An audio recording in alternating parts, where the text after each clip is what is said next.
परमेश्वर ਦੀ ਹਜ਼ੂਰੀ ਵਿੱਚ ਬੈਠੇ ਸਾਰੇ ਭੈਣ ਭਰਾਵਾਂ ਨੂੰ ਪਿਆਰ ਭਰੀ ਜੈ ਮਸੀਹ ਦੀ। ਅੱਜ ਸਵੇਰ ਦੇ ਸਮੇਂ ਵਿੱਚ ਆਪਾਂ ਪਰਮੇਸ਼ਰ ਦੀ ਹਜ਼ੂਰੀ ਵਿੱਚ ਇਕੱਠੇ ਹੋਏ ਹਾਂ। ਆਓ ਅੱਜ ਦੇ ਦਿਨ ਦੀ ਕਿਰਪਾ ਦੇ ਲਈ ਪ੍ਰਭੂ ਜੀ ਦਾ ਧੰਨਵਾਦ ਕਰਦੇ ਹੋਏ ਪ੍ਰਾਰਥਨਾ ਕਰੀਏ। Hallelujah hallelujah hallelujah hallelujah. ਧੰਨਵਾਦ ਧੰਨਵਾਦ ਧੰਨਵਾਦ ਪਿਤਾ ਪਰਮੇਸ਼ਰ, ਸਰਵ ਸ਼ਕਤੀਮਾਨ ਜਿੰਦਾ ਪਰਮੇਸ਼ਰ, ਤੁਹਾਡਾ ਧੰਨਵਾਦ ਕਰਦੇ ਹਾਂ, ਤੁਹਾਡੀ ਤਾਰੀਫ ਕਰਦੇ ਹਾਂ, ਤੁਹਾਡੇ ਨਾਮ ਨੂੰ ਮਹਿਮਾ ਅਤੇ ਵਡਿਆਈ ਦਿੰਦੇ ਹਾਂ ਮੇਰੇ ਪ੍ਰਭੂ ਜੀ। ਤੁਹਾਡੀ ਪਾਵਨ ਹਜ਼ੂਰੀ ਵਿੱਚ ਝੁਕਦੇ ਹਾਂ ਮੇਰੇ ਪਿਤਾ ਪਰਮੇਸ਼ਰ। ਅੱਜ ਦੇ ਸੁੰਦਰ ਦਿਨ ਦੇ ਲਈ ਤੁਹਾਡਾ ਧੰਨਵਾਦ ਕਰਦੇ ਹਾਂ ਪਿਤਾ। ਰਾਤ ਭਰ ਤੁਸੀਂ ਸਾਨੂੰ ਸੰਭਾਲ ਕੇ ਰੱਖਿਆ ਮੇਰੇ ਪ੍ਰਭੂ ਜੀ, ਮਿੱਠੀ ਪਿਆਰੀ ਨੀਂਦ ਦਿੱਤੀ ਮੇਰੇ ਪਿਤਾ ਪਰਮੇਸ਼ਰ। ਪ੍ਰਭੂ ਤੁਹਾਡਾ ਧੰਨਵਾਦ ਕਰਦੇ ਹਾਂ ਪ੍ਰਭੂ ਜੀ। ਅਸੀਂ ਆਪਣੇ ਦਿਨ ਦੇ ਸਾਰੇ ਭਲਾਂ ਨੂੰ ਤੁਹਾਡੇ ਤਾਕਤਵਰ ਹੱਥਾਂ ਵਿੱਚ ਸੌਂਪ ਦਿੰਦੇ ਹਾਂ। ਅਸੀਂ ਵਿਸ਼ਵਾਸ ਕਰਦੇ ਕਿ ਜਿੱਦਾਂ ਰਾਤ ਦੇ ਵੇਲੇ ਤੁਸੀਂ ਸਾਨੂੰ ਸੰਭਾਲ ਕੇ ਰੱਖਿਆ, ਦਿਨ ਦੇ ਵੇਲੇ ਵੀ ਤੁਸੀਂ ਸਾਨੂੰ ਸੰਭਾਲ ਕੇ ਰੱਖੋਗੇ ਪਿਤਾ। ਆਪਣੇ ਸਵਰਗ ਦੂਤਾਂ ਨੂੰ ਸਾਡੇ ਲਈ ਹੁਕਮ ਦਿਓ ਕਿ ਉਹ ਸਾਡੇ ਸਾਰੇ ਰਾਸਤੇ ਵਿੱਚ ਸਾਡੀ ਮਦਦ ਸਹਾਇਤਾ ਕਰਨ। ਹਰ ਇੱਕ ਖਤਰੇ, ਮੁਸੀਬਤ, ਦੁਰਘਟਨਾ, ਪਰੇਸ਼ਾਨੀ ਔਰ ਬਿਮਾਰੀ ਤੋਂ ਸਾਨੂੰ ਬਚਾ ਕੇ ਰੱਖਣ ਪਿਤਾ। ਅਸੀਂ ਅੱਜ ਆਪਣੇ ਦਿਨ ਦੀ ਸ਼ੁਰੂਆਤ ਤੁਹਾਡੇ ਪਵਿੱਤਰ ਵਚਨ ਦੇ ਨਾਲ ਕਰਨ ਜਾ ਰਹੇ ਹਾਂ ਮੇਰੇ ਪ੍ਰਭੂ ਜੀ। ਪਿਤਾ, ਅੱਜ ਦਾ ਦਿੱਤਾ ਹੋਇਆ ਤੁਹਾਡਾ ਇਹ ਖਾਸ ਵਚਨ ਸਾਡੇ ਹਿਰਦਿਆਂ ਦੇ ਅੰਦਰ ਜਮ੍ਹਾਂ ਹੋ ਜਾਵੇ ਔਰ ਸਾਡੇ ਲਈ ਆਸ਼ੀਸ਼ ਤੇ ਬਰਕਤ ਦਾ ਕਾਰਨ ਬਣੇ ਪ੍ਰਭੂ ਜੀ। ਕੋਈ ਵੀ ਸ਼ੈਤਾਨ ਦੀ ਸ਼ਕਤੀ ਇਸ ਸੁੰਦਰ ਸਮੇਂ ਨੂੰ, ਇਸ ਪਾਕ ਵਚਨ ਨੂੰ ਸਾਡੇ ਕੋਲੋਂ ਚੁਰਾ ਨਾ ਪਾਵੇ।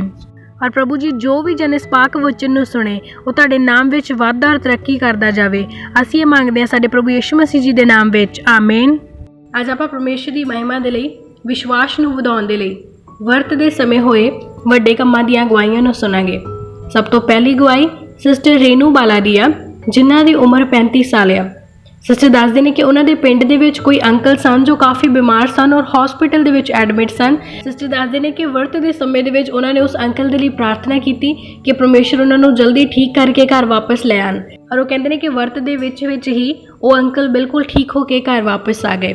ਔਰ ਦੂਸਰੀ ਗਵਾਹੀ ਸਿਸਟਰ ਦੀ ਇਹ ਆ ਕਿ ਉਹਨਾਂ ਦੀ ਕਮਰ ਦੇ ਵਿੱਚ ਕਾਫੀ ਦਰਦ ਹੁੰਦਾ ਰਹਿੰਦਾ ਸੀ। ਜਦ ਫਾਸਟਿੰਗ ਦੇ ਵਿੱਚ ਸਿਸਟਰ ਨੇ ਆਪਣੀ ਕਮਰ ਦਰਦ ਲਈ ਪ੍ਰੇਅਰ ਕੀਤੀ, ਸਿਸਟਰ ਦੱਸਦੇ ਨੇ ਕਿ ਉਹਨਾਂ ਨੇ ਇਸ ਕਮਰ ਦਰਦ ਤੋਂ ਬਿਲਕੁਲ ਰਿਲੀਫ ਪਾਇਆ ਔਰ ਇਸ ਵੱਡੀ ਚੰਗਿਆਈ ਦੇ ਲਈ ਪਰਮੇਸ਼ਰ ਦਾ ਦਿਲ ਤੋਂ ਧੰਨਵਾਦ ਕਰਦੇ ਹਨ। ਦੂਸਰੀ ਗਵਾਹੀ ਸਿਸਟਰ ਮਨਦੀਪ ਕੌਰ ਦੀ ਆ, ਜੋ 32 ਸਾਲ ਦੇ ਨੇ ਔਰ ਸਿਸਟਰ ਫੋਰਨ ਕੰਟਰੀ ਦੇ ਵਿੱਚ ਰਹਿ ਰਹੇ ਸਨ, ਪੇਸ਼ੈਂਟ ਕੇਅਰ ਕਰ ਰਹੇ ਸਨ। ਔਰ ਜਿਸ ਪੇਸ਼ੈਂਟ ਦੀ ਉਹ ਕੇਅਰ ਕਰਦੇ ਸਨ ਉਹ ਅਰਬੀ ਫੈਮਿਲੀ ਸੀ ਔਰ ਉਹ ਫੈਮਿਲੀ ਉਹਨਾਂ ਨੂੰ ਬਾਈਬਲ ਪੜ੍ਹਨ ਤੋਂ ਮਨਾ ਕਰਦੇ ਸਨ, ਪ੍ਰੇਅਰ ਕਰਨ ਤੋਂ ਔਰ ਬਾਈਬਲ ਪੜ੍ਹਨ ਤੋਂ ਮਨਾ ਕਰਦੇ ਸਨ। ਸਿਸਟਰ ਚੋਰੀ ਉਹਨਾਂ ਤੋਂ ਛੁਪ ਕੇ ਪ੍ਰੇਅਰ ਕਰਦੇ ਸਨ ਜਾਂ ਬਾਈਬਲ ਪੜ੍ਹਦੇ ਸਨ। ਕਹਿੰਦੇ ਮੈਨੂੰ ਪ੍ਰੇਅਰ ਕਰਦੀ ਨੂੰ ਉੱਠ ਕੇ ਵੇਖਣਾ ਪੈਂਦਾ ਸੀ ਕਿ ਕਿਤੇ ਕੋਈ ਆ ਨਾ ਰਿਹਾ ਹੋਵੇ। ਜਦ ਸਿਸਟਰ ਨੇ ਵਰਤ ਰੱਖ ਕੇ ਇਸ ਟੌਪਿਕ ਦੇ ਲਈ ਖਾਸ ਕਰਕੇ ਪ੍ਰੇਅਰ ਕੀਤੀ ਕਿ ਪਰਮੇਸ਼ਰ, ਮੈਂ ਤੁਹਾਡੇ ਵਚਨ ਪੜ੍ਹਨਾ ਚਾਹੁੰਦੀ ਹਾਂ, ਪ੍ਰਾਰਥਨਾ ਕਰਨਾ ਚਾਹੁੰਦੀ ਹਾਂ, ਮਨ ਲਗਾ ਕੇ ਮੇਰਾ ਮਨ ਜੋ ਇੱਧਰ ਉੱਧਰ ਰਹਿੰਦਾ ਹੈ ਕਿ ਕੋਈ ਆ ਨਾ ਜਾਵੇ, ਮੈਨੂੰ ਇਸ ਚੀਜ਼ ਤੋਂ ਫ੍ਰੀ ਕਰੋ। ਸਿਸਟਰ ਦੱਸਦੇ ਨੇ ਕਿ ਫਾਸਟਿੰਗ ਦੇ ਚੱਲਦੇ ਹੀ ਉਹਨਾਂ ਨੇ ਇਸ ਚੀਜ਼ ਤੋਂ ਆਜ਼ਾਦੀ ਪਾਈ। ਉਸ ਪਰਿਵਾਰ ਨੇ ਉਹਨਾਂ ਨੂੰ ਬਾਈਬਲ ਪੜ੍ਹਨ ਤੋਂ ਮਨਾ ਨਹੀਂ ਕੀਤਾ ਔਰ ਉਹਨਾਂ ਨੂੰ ਇੱਕ ਟਾਈਮ ਵੀ ਦਿੱਤਾ ਜਿਸ ਸਮੇਂ ਦੇ ਵਿੱਚ ਉਹ ਪ੍ਰੇਅਰ ਕਰ ਸਕਣ ਅਤੇ ਬਾਈਬਲ ਪੜ੍ਹ ਸਕਣ। ਇਸ ਚੰਗਿਆਈ ਦੇ ਲਈ ਸਿਸਟਰ ਪਰਮੇਸ਼ਰ ਜੀ ਦਾ ਦਿਲ ਤੋਂ ਧੰਨਵਾਦ ਕਰਦੇ ਹਨ।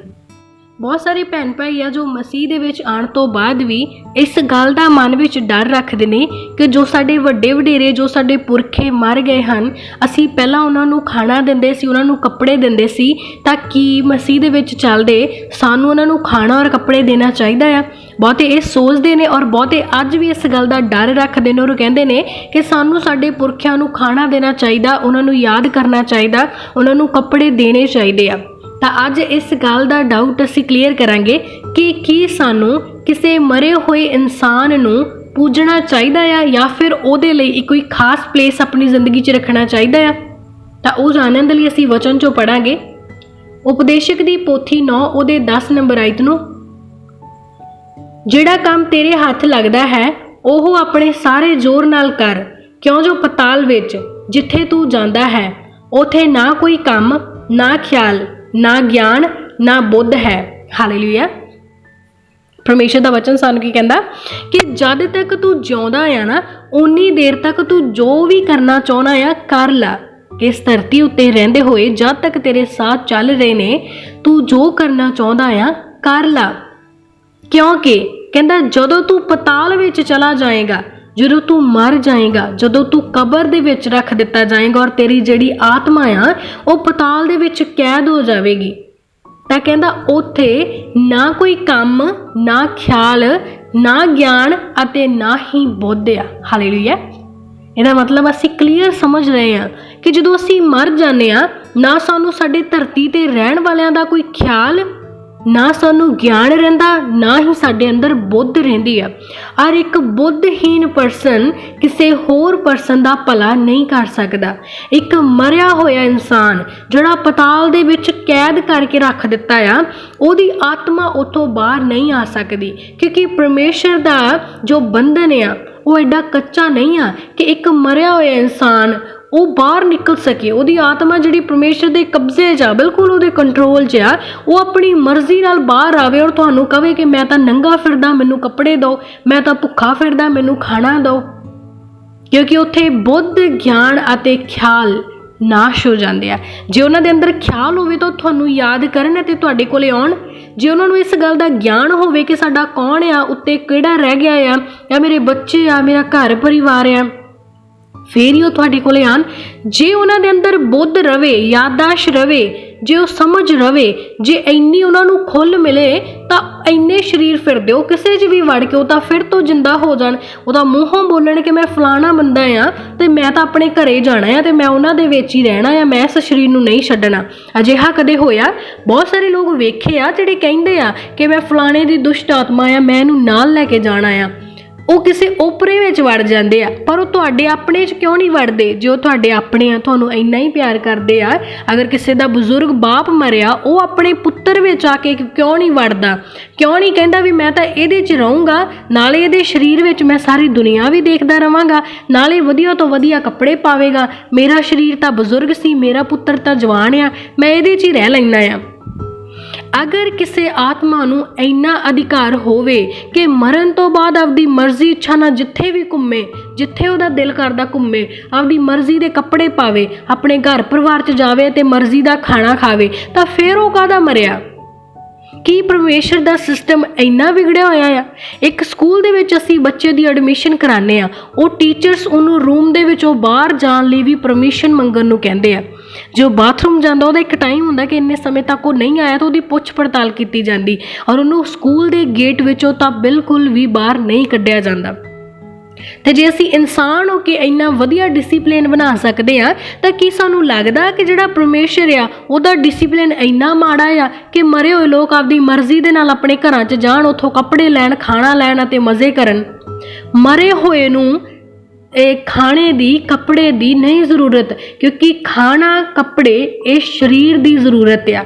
ਇਸ ਗੱਲ ਨੂੰ ਗਹਿਰਾਈ ਦੇ ਨਾਲ ਸਮਝਣਾ, ਔਰ ਇਹਨਾਂ ਵਿੱਚੋਂ ਇੱਕ ਵੀ ਗੱਲ ਨੂੰ ਤੁਸੀਂ ਸਕਿਪ ਨਹੀਂ ਕਰਨੀ। ਦੇਖੋ, ਸਰੀਰ ਹੁੰਦਾ ਨਾ ਜਿਹੜਾ ਸਾਡਾ, ਉਹਨੂੰ ਭੋਜਨ ਦੀ ਜ਼ਰੂਰਤ ਆ, ਵਸਤਰ ਦੀ ਜ਼ਰੂਰਤ ਆ, ਪਰ ਜਦੋਂ ਅਸੀਂ ਉਸੇ ਸਰੀਰ ਨੂੰ ਆਪਣੇ ਹੱਥਾਂ ਦੇ ਨਾਲ ਜਲਾ ਦਿੰਦੇ ਹਾਂ, ਆਪਣੇ ਹੱਥਾਂ ਦੇ ਨਾਲ ਦਫਨਾ ਦਿੰਦੇ ਹਾਂ, ਤਾਂ ਕੀ ਸਾਨੂੰ ਲੱਗਦਾ ਵੀ ਜਿਹੜੇ ਅਸੀਂ ਕੱਪੜੇ ਕਿਸੇ ਨੂੰ ਦਿੱਤੇ ਉਹ ਉਸੇ ਸਰੀਰ ਨੇ ਪਾਏ?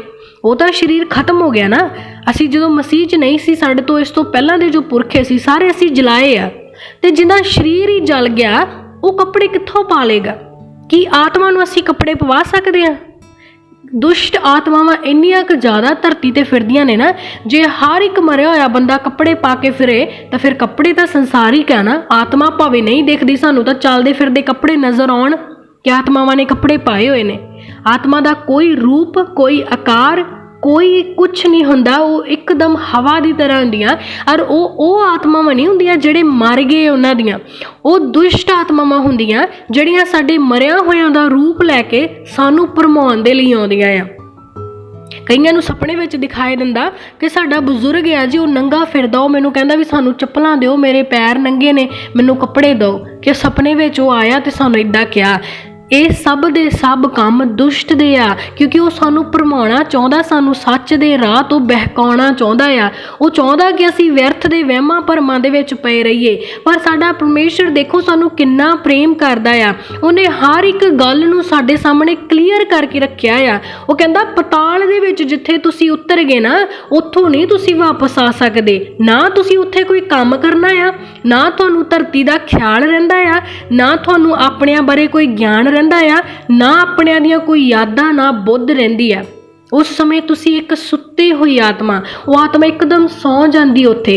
वो सुत्तियां हुई आत्मावां सुत्तियां ही आ, ना तुहाडी आवाज़ उहदे तक पहुँचती आ, ना वो तुहाडा रोना वेखदे आ, और ना ही वो उस पताल दी कैद दे विचों बाहर आ सकदे आ, क्योंकि साडे परमेश्वर दा सिस्टम अजिहा आ कि वो साडे डिसिपलिन नालों वध के पावरफुल आ। जिन्हों परमेश्वर ने कैद किया ना, वो आज़ाद नहीं हो सकता। इसलिए इस वहम भरम दे विचों निकलो कि साडे मुर्दे साडे तो आके कपड़े मंगदे आ, या साडे मुर्दे सानू कहंदे कि असीं भुखे आ।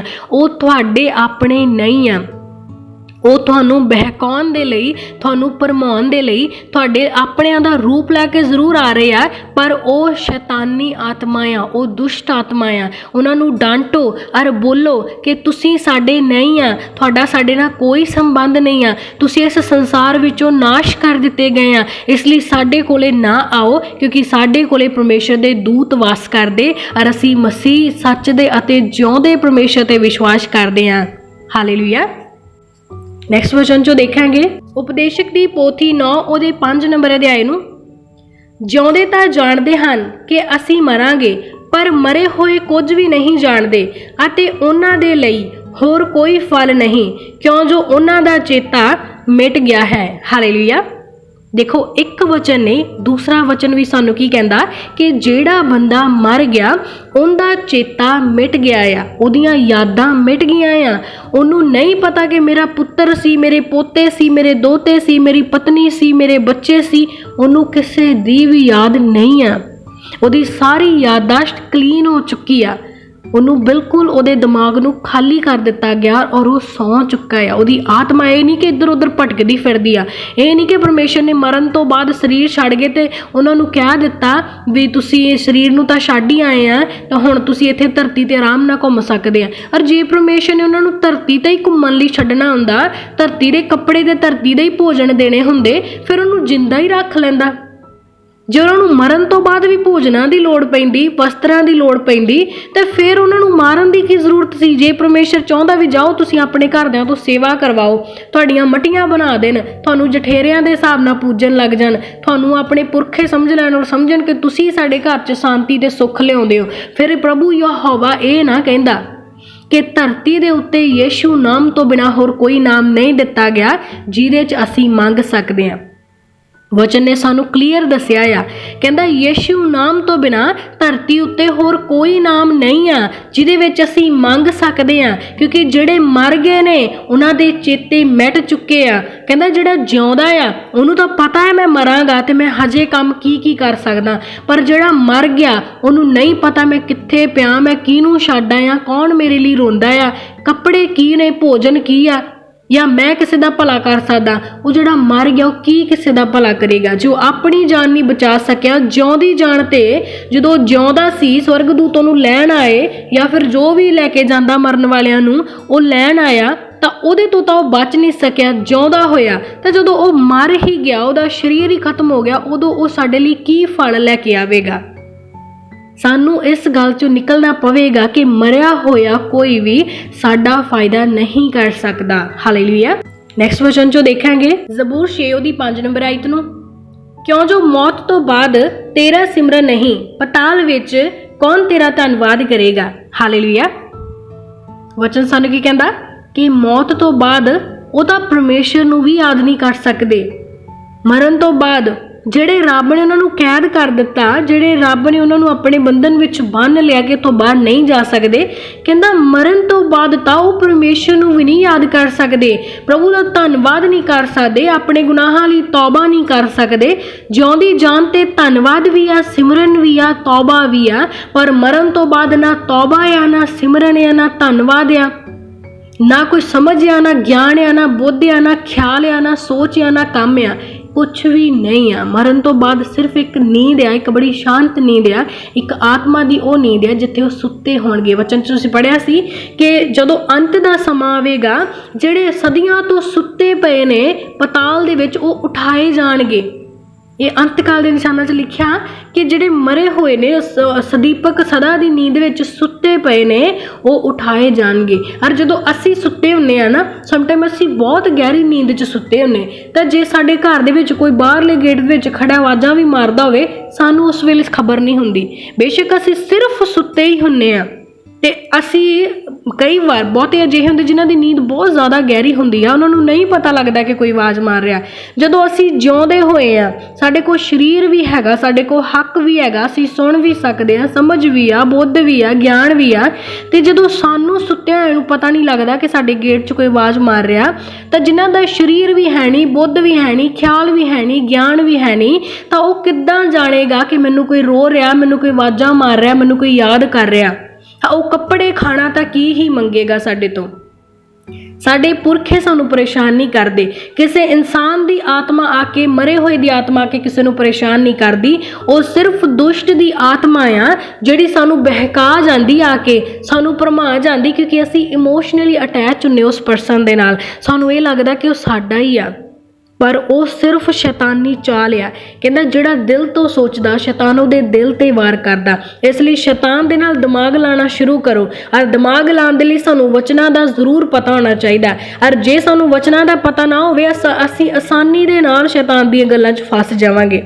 ਜਦੋਂ ਸਾਨੂੰ ਵਚਨ ਦਾ ਪਤਾ ਹੋਵੇਗਾ, ਜੇ ਕੱਲ੍ਹ ਨੂੰ ਸਾਨੂੰ ਸ਼ੈਤਾਨ ਸਾਹਮਣੇ ਖੜ ਕੇ ਵੀ ਕਹਿ ਦੇਵੇ ਨਾ, ਸਾਡੇ ਪਿਤਾ ਦਾ ਜਾਂ ਸਾਡੇ ਮਰੇ ਹੋਏ ਦਾ ਜਾਂ ਸਾਡੇ ਨਾਨੇ ਦਾਦੇ ਪਾਪੇ ਦਾ ਫੇਸ ਲੈ ਕੇ, ਰੂਪ ਲੈ ਕੇ ਸਾਡੇ ਸਾਹਮਣੇ ਖੜਾ ਹੋ ਜਾਏ ਕਿ ਮੈਂ ਤੈਨੂੰ ਲੈਣ ਆਇਆ, ਮੈਂ ਤੇਰਾ ਦਾਦਾ ਆ, ਤਾਂ ਤੂੰ ਮੇਰੇ ਨਾਲ ਚੱਲ। ਤੇ ਜਿਹੜੇ ਤਾਂ ਆਪਦੇ ਦਾਦੇ ਨੂੰ ਬਹੁਤਾ ਪਿਆਰ ਕਰਦੇ ਹੋਏ, ਵਚਨਾਂ ਨੂੰ ਨਾ ਜਾਣਦੇ ਹੋਏ, ਤਾਂ ਕਹਿਣਗੇ ਵੀ ਦਾਦਾ ਲੈ ਚੱਲ, ਮੈਂ ਨਹੀਂ ਤੇਰੇ ਬਿਨਾਂ ਬਚਦਾ। ਪਰ ਜਿਨ੍ਹਾਂ ਨੇ ਵਚਨ ਪੜ੍ਹਿਆ ਹੋਇਆ ਉਹਨੂੰ ਡਾਂਟੇਗਾ ਕਿ ਤੂੰ ਮੇਰਾ ਨਹੀਂ ਆ। ਮਰੇ ਹੋਏ ਦਾ ਕੋਈ ਖਿਆਲ ਨਹੀਂ ਆ, ਕੋਈ ਸਮਝ ਨਹੀਂ ਆ, ਕੋਈ ਬੁੱਧ ਨਹੀਂ ਆ।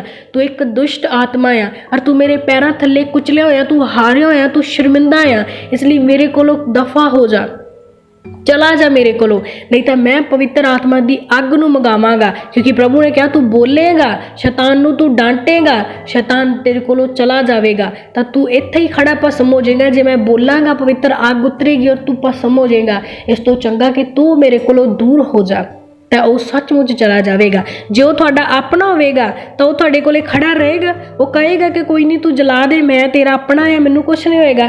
ਕਿਉਂਕਿ ਉਹ ਦੁਸ਼ਟ ਆ, ਇਸ ਕਰਕੇ ਉਹ ਭੱਜੇਗਾ। ਉਹ ਦੁਸ਼ਟ ਆ, ਤੁਹਾਨੂੰ ਬਹਿਕਾਵੇ 'ਚ ਪਾਉਣ ਆਇਆ, ਤੁਸੀਂ ਉਹਦੀ ਗੱਲ ਦੇ ਵਿੱਚ ਨਹੀਂ ਆਉਣਾ। ਕਿਉਂਕਿ ਨਾ ਧਰਤੀ ਦੇ ਉੱਤੇ ਯੀਸ਼ੂ ਨਾਮ ਤੋਂ ਬਿਨਾਂ ਹੋਰ ਕੋਈ ਨਾਮ ਦਿੱਤਾ ਗਿਆ ਆ, ਔਰ ਨਾ ਹੀ ਕੋਈ ਮਰਿਆ ਹੋਇਆ ਸਾਡਾ ਨਿਆਂ ਕਰ ਸਕਦਾ ਆ। ਸਾਡੇ ਘਰ ਦੇ ਵਿੱਚ ਖੁਸ਼ਹਾਲੀਆਂ, ਖੁਸ਼ੀਆਂ, ਤੰਦਰੁਸਤੀ, ਸ਼ਿਫਾ, ਛੁਟਕਾਰਾ ਔਰ ਜੋ ਵੀ ਸਾਨੂੰ ਚਾਹੀਦਾ ਉਹ ਸਿਰਫ ਯੀਸ਼ੂ ਨਾਮ 'ਚ ਹੀ ਸਾਨੂੰ ਮਿਲ ਸਕਦਾ। ਸਾਡੇ ਦਾਦੇ ਨਾਨੇ, ਨਾਨੀ, ਦਾਦੀ, ਪਾਪੇ ਜੋ ਵੀ ਨੇ, ਕਿਸੇ ਦੇ ਨਾਮ 'ਚ ਸਾਨੂੰ ਨਹੀਂ ਮਿਲ ਸਕਦਾ। ਇਸ ਲਈ ਇਸ ਵਹਿਮ ਦੇ ਵਿੱਚ ਨਾ ਰਵੋ ਕਿ ਸਾਡੇ ਆਪਣਿਆਂ ਨੂੰ ਖਾਣੇ ਦੀ ਜ਼ਰੂਰਤ ਆ, ਸਾਡੇ ਆਪਣਿਆਂ ਨੂੰ ਕੱਪੜੇ ਦੀ ਜ਼ਰੂਰਤ ਆ। ਅਗਰ ਸੱਚਮੁੱਚ ਸਾਡੇ ਆਪਣਿਆਂ ਨੂੰ ਕੱਪੜੇ ਦੀ ਅਤੇ ਖਾਣੇ ਦੀ ਜ਼ਰੂਰਤ ਆ, ਤਾਂ ਕੀ ਉਹ ਸਾਰਾ ਸਾਲ ਇੱਕੋ ਹੀ ਸੂਟ ਪਾਉਂਦੇ ਰਹਿੰਦੇ? ਸਾਲ 'ਚ ਸਿਰਫ ਇੱਕ ਵਾਰੀ ਉਹਨੂੰ ਕੱਪੜੇ ਦੀ ਜ਼ਰੂਰਤ ਆ? ਜਾਂ ਫਿਰ ਕੀ ਉਹ ਸਾਰੇ ਸਾਲ ਦੇ ਵਿੱਚ ਇੱਕ ਵਾਰੀ ਖਾਣਾ ਖਾਂਦੇ ਆ? ਕਿਉਂ ਅਸੀਂ ਦਿਨ ਦੇ 3 ਟਾਈਮ ਖਾਣਾ ਉਹਨੂੰ ਨਹੀਂ ਦਿੰਦੇ? ਦਿਨ 'ਚ 2 ਵਾਰ ਕੱਪੜੇ ਬਦਲਣ ਨੂੰ ਉਹਨੂੰ ਨਹੀਂ ਦਿੰਦੇ? ਕਿਉਂ ਅਸੀਂ ਹਫ਼ਤੇ ਬਾਅਦ ਜਿੱਦਾਂ ਆਪ ਨਵੇਂ ਬੂਟ, ਆਪ ਨਵੇਂ ਕੱਪੜੇ, ਨਵੀਆਂ ਸ਼ਰਟਾਂ ਲਿਆਂਦੇ, ਉਹਨੂੰ ਨਾਲ ਹੀ ਕੱਪੜੇ ਕਿਉਂ ਨਹੀਂ ਲਿਆ ਕੇ ਦਿੰਦੇ? ਕੀ ਉਹ ਸਾਰਾ ਸਾਲ ਇੱਕੋ ਕੱਪੜੇ ਨਾਲ ਗੁਜ਼ਾਰਾ ਕਰ ਰਿਹਾ ਆ? ਕੀ ਇੱਕ ਦਿਨ ਦਾ ਖਾਣਾ ਉਹਨੂੰ ਸਾਰਾ ਸਾਲ ਉਹਨੂੰ ਢਿੱਡ ਭਰ ਰਿਹਾ ਹੈ ਉਹਦਾ? ਅਸੀਂ ਖੁਦ ਹੀ ਆਪਣੀ ਮੱਤ ਦੇ ਵਿੱਚ ਕਮਜ਼ੋਰ ਆ। ਸਾਨੂੰ ਆਪਣੇ ਦਿਮਾਗ ਦਾ, ਆਪਣੇ ਇਸ ਪਵਿੱਤਰ ਸ਼ਾਸਤਰ ਦਾ ਸਹੀ ਇਸਤੇਮਾਲ ਕਰਨਾ ਨਹੀਂ ਆਉਂਦਾ। ਇਸੇ ਕਰਕੇ ਸ਼ੈਤਾਨ ਸਾਡਾ ਫਾਇਦਾ ਉਠਾਉਂਦਾ ਆ। ਸਾਨੂੰ ਬਚਾਉਣ ਵਾਲਾ, ਸ਼ਾਂਤੀ ਦੇਣ ਵਾਲਾ ਕੌਣ ਆ? ਕੌਣ ਆ? ਪਰਮੇਸ਼ਰ। ਉਹ ਅਸੀਂ ਵਚਨ 'ਚੋਂ ਪੜਾਂਗੇ, ਯਸ਼ਾਇਆ 43 ਉਹਦੀ 11 ਔਰ 12 ਨੰਬਰ ਆਇਤ ਨੂੰ। ਮੈਂ ਹਾਂ, ਮੈਂ ਹੀ ਯਹੋਵਾ ਹਾਂ, ਮੇਰੇ ਬਿਨਾਂ ਕੋਈ ਬਚਾਉਣ ਵਾਲਾ ਨਹੀਂ ਹੈ।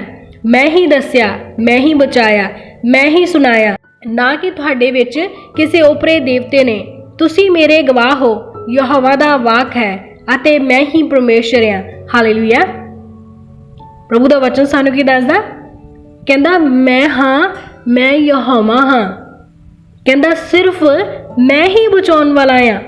ਅਸੀਂ ਇਹ ਨਹੀਂ ਕਹਿ ਸਕਦੇ ਕਿ ਸਾਡੇ ਪੁਰਖਿਆਂ ਨੂੰ ਅਸੀਂ ਕੱਪੜੇ ਦਿੱਤੇ ਉਸ ਤੋਂ ਬਾਅਦ ਸਾਡੇ ਘਰ 'ਚ ਤੰਦਰੁਸਤੀ ਆ ਗਈ, ਸਾਡੇ ਕੰਮ ਰੁਕੇ ਪਏ ਸੀ, ਜਦੋਂ ਦੇ ਅਸੀਂ ਉਹਨੂੰ ਖਾਣਾ ਦੇਣ ਲੱਗੇ ਆ ਨਾ ਤੇ ਸਾਡੇ ਘਰ ਦੇ ਵਿੱਚ ਕੰਮ ਬਣਨੇ ਸ਼ੁਰੂ ਹੋ ਗਏ। ਪਰ ਯਹੋਵਾ ਪਰਮੇਸ਼ਰ ਸਾਨੂੰ ਕਲੀਅਰਲੀ ਕਹਿ ਰਿਹਾ ਆ, ਕੋਈ ਭੇਤ ਨਹੀਂ, ਕੋਈ ਔਖੀ ਗੱਲ ਨਹੀਂ, ਕੋਈ ਉਹ ਭਾਸ਼ਾ ਨਹੀਂ ਜਿਹੜੀ ਸਾਨੂੰ ਸਮਝ ਨਾ ਆਵੇ। ਸਿੰਪਲ ਸਿੱਧੀ ਲਾਈਨ ਲਿਖੀ ਗਈ ਆ ਕਿ ਮੈਂ ਯਹੋਵਾ ਹਾਂ ਅਤੇ ਮੇਰੇ ਤੋਂ ਬਿਨਾਂ ਬਚਾਉਣ ਵਾਲਾ ਕੋਈ ਨਹੀਂ ਆ। ਹਾਲੇਲੂਇਆ। ਕੀ ਕਹਿੰਦਾ? ਕੋਈ ਵੀ ਨਹੀਂ ਹੈ ਮੇਰੇ ਤੋਂ ਬਿਨਾਂ ਬਚਾਉਣ ਵਾਲਾ। ਔਰ ਕਹਿੰਦਾ ਮੈਂ ਹੀ ਤੁਹਾਨੂੰ ਦੱਸਿਆ ਤੇ ਮੈਂ ਹੀ ਤੁਹਾਨੂੰ ਬਚਾਇਆ, ਮੈਂ ਹੀ ਤੁਹਾਤੋਂ ਸੁਣਿਆ ਤੇ ਮੈਂ ਹੀ ਤੁਹਾਨੂੰ ਸੁਣਾਇਆ। ਕਹਿੰਦਾ ਮੈਂ ਤੁਹਾਨੂੰ ਬਚਾਉਣ ਵਾਲਾ ਯਹੋਵਾ ਪਰਮੇਸ਼ਰ ਆ। ਕਹਿੰਦਾ ਨਾ ਕੋਈ ਹੋਰ ਦੇਵਤੇ ਤੇ ਨਾ ਹੀ ਤੁਹਾਡੇ ਪੁਰਖੇ, ਤੁਹਾਨੂੰ ਕੋਈ ਬਚਾ ਨਹੀਂ ਸਕਦੇ, ਕੋਈ ਸੁਣਾ ਨਹੀਂ ਸਕਦੇ। ਮੈਂ ਹੀ ਸੁਣਦਾ, ਮੈਂ ਹੀ ਸੁਣਾਉਂਦਾ, ਮੈਂ ਹੀ ਉੱਤਰ ਦਿੰਦਾ ਤੇ ਮੈਂ ਹੀ ਸਭ ਕੁਝ ਕਰਦਾ, ਕਿਉਂਕਿ ਯਹੋਵਾ ਕਹਿੰਦਾ ਮੈਂ ਹੀ ਪਰਮੇਸ਼ਰ ਆ। ਹਾਲੇਲੂਇਆ। ਉਹਨੇ ਕਿਸੇ ਹੋਰ ਦੇਵੀ ਦੇਵਤੇ ਨੂੰ ਵੀ ਪਰਮੇਸ਼ਰ ਨਹੀਂ ਕਿਹਾ ਤਾਂ ਉਹ ਮਰੇ ਹੋਏ ਇੱਕ ਆਮ ਇਨਸਾਨ ਨੂੰ ਕੀ ਪਰਮੇਸ਼ਰ ਦੱਸੇਗਾ? ਇੱਕ ਮਰਿਆ ਹੋਇਆ ਆਮ ਇਨਸਾਨ ਸਾਡਾ ਕੀ ਭਲਾ ਕਰ ਲਵੇਗਾ ਜਦੋਂ ਜਿਹੜੇ ਆਪਣੇ ਆਪ ਨੂੰ ਦੇਵਤੇ ਕਹਿੰਦੇ ਨੇ ਉਹ ਸਾਡਾ ਭਲਾ ਨਹੀਂ ਕਰ ਸਕੇ? ਤਾਂ ਇਸ ਕਰਕੇ ਵਿਅਰਥ ਦੇ ਵਹਿਮਾਂ ਭਰਮਾਂ ਚੋਂ ਨਿਕਲੋ, ਕਿਉਂਕਿ ਧਰਤੀ ਉੱਤੇ ਸਿਰਫ ਯੀਸ਼ੂ ਨਾਮ ਦਿੱਤਾ ਗਿਆ ਜਿਹਦੇ ਨਾਮ 'ਚ ਅਸੀਂ ਮੰਗ ਸਕਦੇ ਹਾਂ, ਔਰ ਜੋ ਵੀ ਮੰਗਾਂਗੇ ਸਾਨੂੰ ਦਿੱਤਾ ਜਾਵੇਗਾ, ਕਿਉਂਕਿ ਯੀਸ਼ੂ ਯਹੋਵਾ ਪਰਮੇਸ਼ਰ ਦਾ ਇਕਲੌਤਾ ਤੇ ਪਿਆਰਾ ਪੁੱਤਰ ਆ, ਜਿਹਨੂੰ ਉਹਨੇ ਧਰਤੀ ਦਾ ਆਕਾਸ਼ ਦਾ ਸਾਰਾ ਇਖਤਿਆਰ ਦਿੱਤਾ ਆ। ਔਰ ਜਿਹਦੇ ਕੋਲੇ ਸੱਚਮੁੱਚ ਇਖਤਿਆਰ ਆ ਉਹਦੇ ਤੋਂ ਮੰਗਣ ਲੱਗਿਆ ਸਾਨੂੰ ਸ਼ਰਮ ਆਉਂਦੀ ਆ, ਸਾਡੇ ਕੋਲ ਟਾਈਮ ਨਹੀਂ ਹੈਗਾ, ਅਸੀਂ ਬਿਜ਼ੀ ਆ, ਪਰ ਸਾਨੂੰ ਸਾਡੇ ਪੁਰਖਿਆਂ ਦੀ ਯਾਦ ਆਉਂਦੀ ਆ। ਔਰ ਇੱਕ ਸੱਚਾਈ ਤਾਂ ਇਹ ਵੀ ਆ ਕਿ ਬਹੁਤੇ ਅਜਿਹੇ ਨੇ ਕਿ ਜਦੋਂ ਉਹਨਾਂ ਦੇ ਪੁਰਖੇ ਜਿਉਂਦੇ ਸੀ ਕਦੇ ਪਾਣੀ ਦਾ ਗਿਲਾਸ ਵੀ ਨਹੀਂ ਸੀ ਦਿੱਤਾ, ਤੇ ਅੱਜ ਜਦੋਂ ਮਰ ਗਏ ਨੇ ਸਾਨੂੰ ਇਹ ਲੱਗਦਾ ਕਿ ਅਸੀਂ ਦੇਸੀ ਘਿਓ ਦੇ ਖਾਣੇ ਬਣਾ ਕੇ ਉਹਨਾਂ ਨੂੰ ਦਈਏ ਕਿਤੇ ਉਹ ਸਾਥੋਂ ਨਾਰਾਜ਼ ਨਾ ਹੋ ਜਾਣ। ਜਦੋਂ ਜਿਉਂਦੇ ਸੀ ਅਸੀਂ ਉਹਨਾਂ ਨੂੰ ਬੁਰਾ ਭਲਾ ਕਹਿੰਦੇ ਸੀ, ਅਸੀਂ ਉਹਨਾਂ ਨੂੰ ਛੱਡ ਦਿੱਤਾ ਬੁਢਾਪੇ ਵੇਲੇ। ਉਹ ਪਤਾ ਨਹੀਂ ਕਿਹੜੇ ਹਾਲਾਂ 'ਚ ਮਰੇ, ਕਿੰਨੇ ਦੁੱਖਾਂ 'ਚ ਮਰੇ, ਕਿੱਦਾਂ ਦੇ ਸ਼ਬਦ ਅਸੀਂ ਉਹਨਾਂ ਬਾਰੇ ਬੋਲਦੇ ਸੀ, ਕਿਉਂਕਿ ਬਹੁਤ ਸਾਰੇ ਹਾਲਾਤ ਸੱਚਮੁੱਚ ਮੈਂ ਦੇਖੇ ਆ ਕਿ ਜਿਨ੍ਹਾਂ ਨੇ ਆਪਣੇ ਮਾਂ-ਬਾਪ ਨੂੰ ਛੱਡ ਦਿੱਤਾ ਔਰ ਬਜ਼ੁਰਗ ਪੁਣੇ ਦੇ ਵਿੱਚ ਉਹਨਾਂ ਨੇ ਆਪਣੇ ਹੱਥੀਂ ਰੋਟੀਆਂ ਲਾ ਖਾਧੀਆਂ। ਔਰ ਜਿਸ ਦਿਨ ਉਹ ਮਰ ਗਏ ਅਸੀਂ ਲੰਗਰ ਲਾ ਦਿੱਤੇ ਔਰ ਉਸ ਤੋਂ ਬਾਅਦ ਅਸੀਂ ਉਹਨਾਂ ਨੂੰ ਕੱਪੜੇ ਅਤੇ ਖਾਣੇ ਦੇਣੇ ਸ਼ੁਰੂ ਕੀਤੇ। ਜਦੋਂ ਅਸੀਂ ਜਿਉਂਦੇ ਬੰਦੇ ਦੀ ਕਦਰ ਨਹੀਂ ਕਰਦੇ, ਜਿਉਂਦੇ ਬੰਦੇ ਨੂੰ ਪਿਆਰ ਨਹੀਂ ਕਰ ਸਕਦੇ, ਮਰੇ ਤੋਂ ਬਾਅਦ ਕੀ ਫਾਇਦਾ ਉਹਨੂੰ ਦੇਸੀ ਘੀ ਦੇਣ ਦਾ ਜਦੋਂ ਜਿਉਂਦੇ ਨੂੰ ਅਸੀਂ ਸੁੱਕੀ ਰੋਟੀ ਨਹੀਂ ਦੇ ਪਾਏ? ਤਾਂ ਇਹ ਸਭ ਵਿਅਰਥ ਆ, ਇਹ ਸਭ ਡਰਾਮੇ ਆ, ਇਹ ਸਭ ਦੇ ਸਭ ਨਾਟਕ ਆ ਲੋਕਾਂ ਦੁਆਰਾ ਕੀਤੇ ਜਾਣ ਵਾਲੇ। ਜਿਹੜੇ ਕਰਦੇ ਨੇ ਉਹ ਆਪਣੇ ਅੰਦਰ ਝਾਕ ਕੇ ਦੇਖਣ ਕਿ ਕੀ ਅਸੀਂ ਜਿਉਂਦੀ ਜਾਨ ਤੇ ਉਹਨਾਂ ਨੇ ਅਜਿਹਾ ਪ੍ਰੇਮ ਕੀਤਾ ਜੋ ਸਾਨੂੰ ਅੱਜ ਉਹਨਾਂ ਦੀ ਫਿਕਰ ਹੋ ਰਹੀ ਹੈ। ਸਾਨੂੰ ਜਿਉਂਦਿਆਂ ਉਹਦਾ ਡਰ ਨਹੀਂ ਆਇਆ, ਮਰੇ ਤੋਂ ਸਾਨੂੰ ਡਰ ਲੱਗਦਾ ਵੀ ਕਿਤੇ ਸਾਡਾ ਨੁਕਸਾਨ ਨਾ ਹੋ ਜਾਏ। ਜਿਉਂਦਿਆਂ ਤਾਂ ਜਦੋਂ ਸਾਡੇ ਘਰ ਬੈਠੇ ਸੀ ਸਾਨੂੰ ਬੋਝ ਲੱਗਦਾ ਸੀ ਤੇ ਸਾਨੂੰ ਵਾਧੂ ਦਾ ਖਰਚਾ ਲੱਗਦਾ ਸੀ, ਤੇ ਅੱਜ ਜਦੋਂ ਮਰ ਗਏ ਨੇ ਤਾਂ ਸਾਨੂੰ ਲੱਗਦਾ ਕਿ ਉਹ ਸਾਡੇ ਲਈ ਸ਼ਾਂਤੀ ਲੈ ਕੇ ਆਉਣਗੇ। ਜਿਉਂਦੀ ਜਾਨ ਤੇ ਸੇਵਾ ਕਰ ਲਓ ਤਾਂ ਜੋ ਉਹ ਤੁਹਾਨੂੰ ਜਾਂਦੇ ਆਸ਼ੀਸ਼ ਦੇ ਕੇ ਜਾਣ। ਮਰਨ ਤੋਂ ਬਾਅਦ ਉਹਨਾਂ ਨੇ ਨਾ ਵੇਖਿਆ ਨਾ ਜਾਣਿਆ ਕਿ ਤੁਸੀਂ ਕੀ ਕਰ ਰਹੇ ਹੋ, ਤੁਹਾਡਾ ਕੀਤਾ ਸਭ ਵਿਅਰਥ ਆ। ਤਾਂ ਆਓ ਜਿਸ ਹਰ ਤਰ੍ਹਾਂ ਦੇ ਵਹਿਮ ਭਰਮ ਦੇ ਵਿੱਚੋਂ ਨਿਕਲਣ ਦੇ ਲਈ ਪਰਮੇਸ਼ਰ ਦੀ ਹਜ਼ੂਰੀ ਦੇ ਵਿੱਚੋਂ ਪ੍ਰਾਰਥਨਾ ਕਰਾਂਗੇ।